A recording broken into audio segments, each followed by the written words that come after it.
Ya, pemirsa, tim Densus Anti Teror Mabes Polri mengamankan beberapa warga di wilayah Sulawesi Tengah. Mereka diamankan karena diduga terkait dengan kelompok jemaah Islamiyah.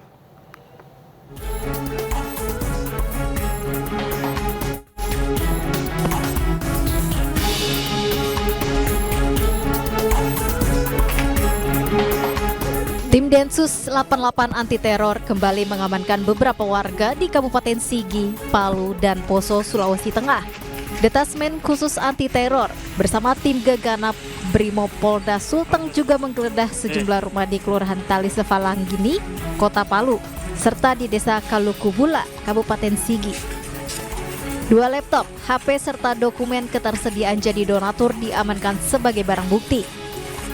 Kalau orangnya ada diamankan, Pak? Sudah diamankan. Kalau yang Bambangnya sudah diamankan. Atas nama di rumah pertama tadi, Pak, atas nama siapa, Pak? Bambang. Bambang. Kalau di sini? Di sini, Pak? Pak Arman. Pak Arman. Namanya Pak Arman. Ini semua warganya Bapak atau bagaimana? Ya, ini warga dan saya selaku Ketua RW 03 Kelurahan Tali Sefalanggini. Hingga saat ini belum ada keterangan resmi dari kepolisian terkait penangkapan dan penggeledahan yang dilakukan oleh Densus 88 Mabes Polri. Dari Palu, Sulawesi Tengah, Jamie Henry News melaporkan. Pemirsa, seorang pelaku pencurian taksi online berhasil diamankan di kawasan Pangalengan, Kabupaten Bandung, Jawa Barat. Pelaku sempat memesan angkutan online tersebut sebelum akhirnya menusuk dan juga membawa kabur mobil taksi online.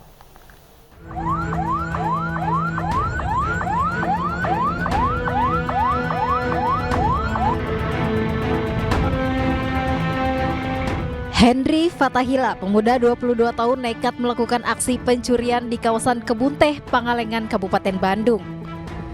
Sebelum mencuri kendaraan sopir taksi online, pelaku sempat memesan angkutan online dengan tujuan Kampung Cipanas, Pangalengan. Belum sampai ke lokasi tujuan, pelaku menusuk korban di bagian leher, wajah, serta lengan. Usai korban terkapar, pelaku kemudian membawa kabur mobil milik korban. Petugas Babin Kamtipnas yang tengah patroli di kawasan sekitar mengejar dan menemukan mobil yang dibawa pelaku slip ban akibat lubang berlumpur.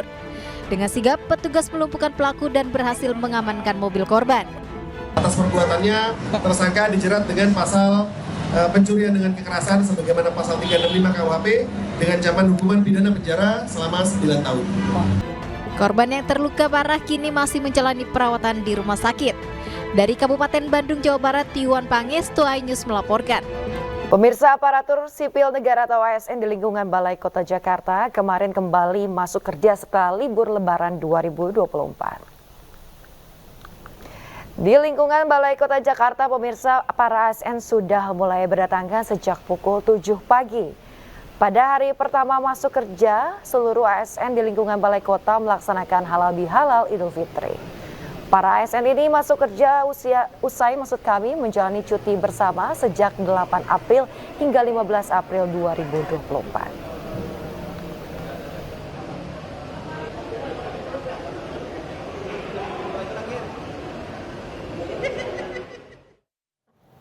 Ke informasi lainnya, pemirsa, tim hukum paslon Capres-Cawapres Ganjar Pranowo dan Mahfud MD resmi menyerahkan dokumen kesimpulan terkait sidang sengketa pemilihan Presiden 2024 ke Mahkamah Konstitusi. Tim hukum Ganjar Mahfud menerangkan 5 kategori pelanggaran Pilpres 2024 memuat pelanggaran etika yang terjadi kasat mata.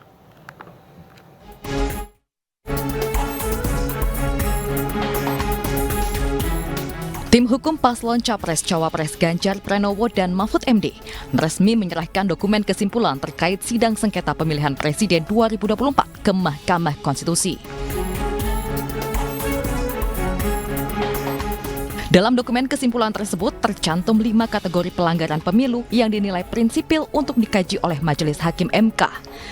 Ketua Tim Hukum Ganjar Mahfud Todung Mulya Lubis menerangkan 5 kategori pelanggaran Pilpres 2024 memuat pelanggaran etika yang terjadi kasat mata, yakni terkait putusan MK nomor 90 yang meloloskan Gibran Rakabuming Raka sebagai calon wakil presiden.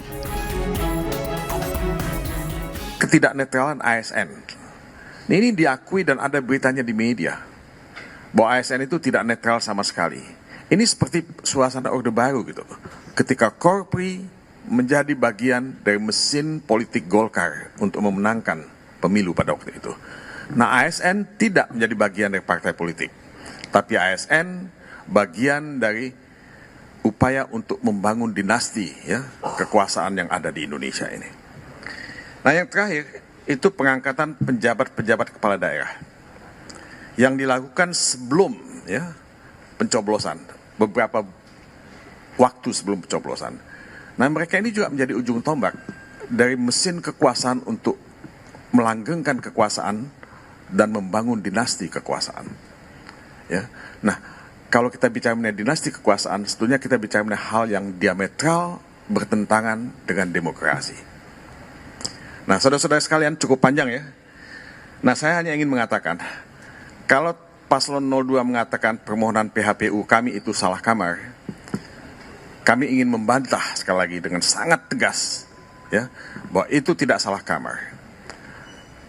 Mahkamah Konstitusi berhak dan berwenang untuk memeriksa, mengadili permohonan PHPU yang kami ajukan. Kategori pelanggaran lainnya yakni nepotisme yang dipertontonkan oleh penguasa demi melicinkan langkah Gibran sebagai cawapres. Selain itu adanya abuse of power atau penyalahgunaan wewenang yang dinilai terkoordinasi, masif, dan terjadi di berbagai wilayah di Indonesia. Dari Jakarta, Tim Liputan iNews melaporkan.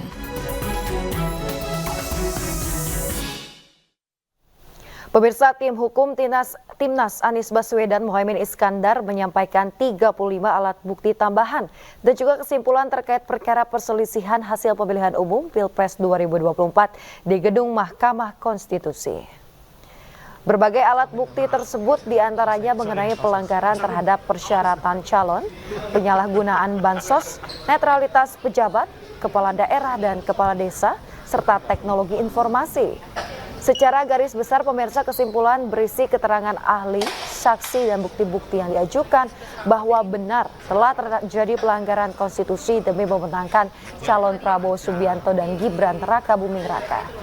Tim hukum Amin optimis Majelis Hakim MK akan mengabulkan permohonan dan juga memerintahkan KPU melakukan pemilihan presiden ulang tanpa mengikutsertakan Prabowo Gibran atau mendiskualifikasi Gibran karena tak memenuhi persyaratan. Timnas Amin yakin Majelis Hakim bisa memutuskan dengan seadil-adilnya.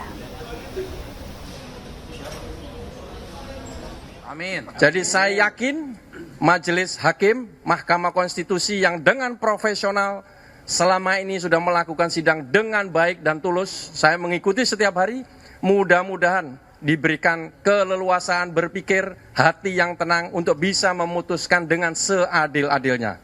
Sekali lagi saya bangga kepada tim hukum nasional, mudah-mudahan ini menjadi catatan sejarah. Ya, pemirsa, tim hukum pembela Prabowo Gibran Selasa siang menyerahkan kesimpulan terkait sidang sengketa Pilpres 2024 ke Mahkamah Konstitusi. Dalam kesimpulan itu, tim Prabowo Gibran mengklaim tidak ada kecurangan dalam Pilpres 2024. Ya, pemirsa, tim hukum Prabowo Gibran menyampaikan kesimpulan sesuai fakta yang mereka temukan. Dalam kesimpulan itu mereka menyatakan bahwa para pemohon mengajukan permohonan yang bukan menjadi kewenangan Mahkamah Konstitusi. Yusril Iza Mahendra menilai para pemohon mengajukan keabsahan soal pencalonan Prabowo Gibran yang bukan menjadi kewenangan Mahkamah Konstitusi. Ia juga menilai hal itu menjadi kewenangan Bawaslu dan Pengadilan Tata Usaha Negara.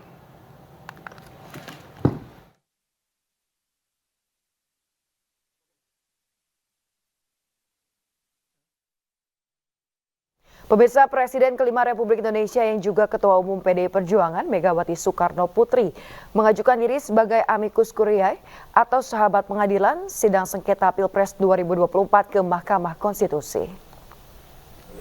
Megawati menyerahkan surat tulisan tangannya kepada Hakim MK melalui Sekjen PDI Perjuangan Hasto Kristianto serta tim hukum Ganjar Mahfud.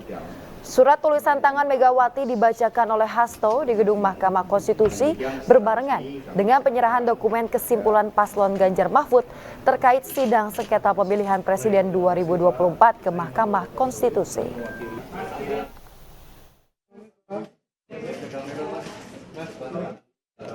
merupakan perasan dari perasaan dan pemikiran Ibu Megawati Soekarno Putri yang dikontemplasikan oleh beliau dan diawali dengan tulisan tangan dari Ibu Megawati Soekarno Putri yang menggunakan huruf merah mencerminkan keberanian dan juga tanggung jawab sebagai warga negara Indonesia. Karena itulah Ibu Mega sampai menambahkan tulisan tangan sebagai ungkapan bagaimana perjuangan dari Raden Ajeng Kartini itu juga tidak akan pernah sia-sia. Karena emansipasi itu merupakan bagian dari demokrasi. Sehingga ketika kita menghadapi kegelapan demokrasi akibat abuse of power yang dilakukan oleh Presiden Jokowi, akibat kepentingan nepotisme untuk anak dan keluarganya, maka menciptakan suatu kecurangan masif dan penggunaan sumber daya negara serta alat-alat negara. Nah, karena itulah ini disampaikan dengan penuh kesungguhan oleh beliau sebagai warga negara Indonesia. Dan Ibu Megawati Soekarno Putri juga mengucapkan terima kasih atas peran aktif seluruh kelompok civil society, para guru besar, para tokoh-tokoh pro-demokrasi, tokoh-tokoh HAM, tokoh-tokoh budayawan dan seniman yang juga telah menjadikan dirinya sebagai amicus curiae dan semua disampaikan demi masa depan bangsa dan negara, demi tanggung jawab pada anak cucu kita. Pemirsa, calon presiden nomor urut 3 Ganjar Pranowo bersilaturahmi dengan Ketua Umum PDI Perjuangan Megawati Soekarno Putri di kediaman Mega di Jalan Tugu Umar Menteng, Jakarta. Usai silaturahmi selama kurang lebih 45 menit, calon presiden nomor urut 3 ini menceritakan pertemuannya dengan Megawati membahas banyak hal, termasuk masalah mudik dan masyarakat di daerah. Ganjar turut menyinggung mengenai amicus curiae, sebuah pemikiran dari Megawati yang ditujukan kepada Mahkamah Konstitusi, yang isinya kurang lebih agar MK tetap menjaga demokrasi negeri. Usai pertemuan itu, Capres nomor urut 3 itu sampaikan harapannya kepada Mahkamah Konstitusi agar nanti membuat keputusan seadil-adilnya. Pasti ada ketemu tamu-tamu mau ketemu, ya. Oke. Karena kewenangannya pada Yang Mulia Majelis Hakim. Tapi sebagai sahabat pengadilan seperti masyarakat yang lain, Ibu menuliskan pikirannya, termasuk opininya waktu di Kompas itu, dan saya kira semua banyak orang melihat situasi ini ya. Jadi saya kira semua mendorong agar putusan ini seadil-adilnya. Pemirsa, KPK menetapkan Bupati Sidoarjo Ahmad Mudlor sebagai tersangka kasus korupsi pemotongan dana insentif. Menanggapi statusnya sebagai tersangka, Ahmad Mudlor mengatakan dirinya menghormati keputusan KPK dan menyerahkan kasusnya ke tim kuasa hukum.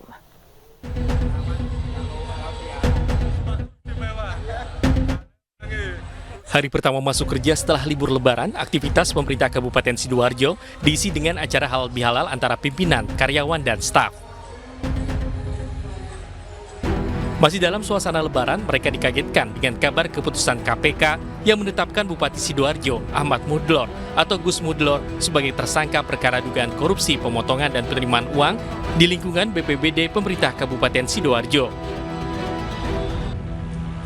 Bupati Sidoarjo Ahmad Mudlor yang turut hadir dalam kegiatan halal bihalal ini mengaku kaget dengan keputusan KPK yang menyebar melalui berita online. Ahmad mengatakan dirinya menghormati keputusan KPK. Meski telah ditetapkan sebagai tersangka, Ahmad Mudlor masih tetap menjalankan tugas sebagai bupati aktif. Menghormati keputusan yang kemudian dikeluarkan oleh KPK, sehingga saya juga mohon doa dari seluruh masyarakat Sidoarjo, termasuk terkait dengan langkah-langkah lebih lanjut, mungkin nanti bisa detailing lagi bersama teman-teman dari tim pengacara kami. Penetapan Bupati Sidoarjo Ahmad Mudlor sebagai tersangka disampaikan Kepala Bagian Pemberitaan KPK Ali Fikri melalui pesan tertulis ke media. Menurut Ali, Gus Mudlor diduga menerima sejumlah uang yang berasal dari pemotongan dana insentif pegawai BPBD pemerintah Kabupaten Sidoarjo. Tim Liputan iNews melaporkan.